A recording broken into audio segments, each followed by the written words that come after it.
In your early time in Scientology, what were you thinking in terms of what you wanted to accomplish as a Scientologist? You're just on a crusade. You know, you're on a crusade to help people.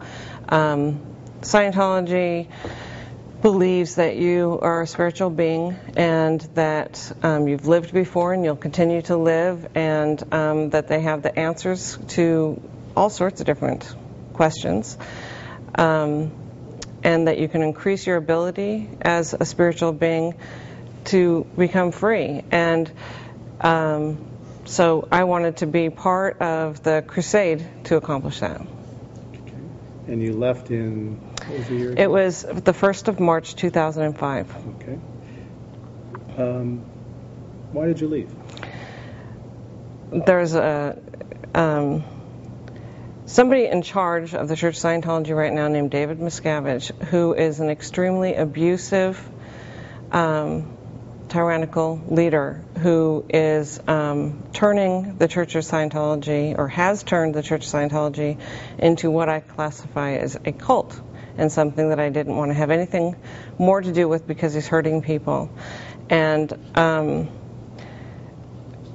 the things that I have observed over time while I was in the executive positions was so far from what I ever envisioned Scientology to be and the world that we wanted to create. We were there to fight for human rights and everything like that, and I mean, we got the worst human right violations happening right under our nose. I could not rationalize it anymore. And to me, it was severe enough for me to leave. I never did think I would leave.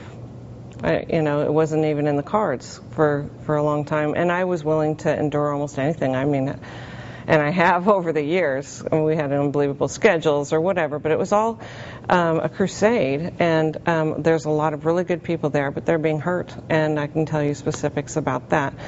But what made me decide to leave was the fact that I wasn't going to be able to handle it there. He's locked in as the head of the Church of Scientology.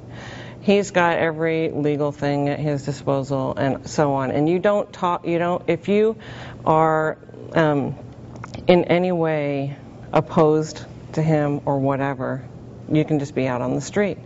And for someone who was there for 27 years and I had no other life, being put out on the street isn't really an option. But it became an option because there was no other way to handle it.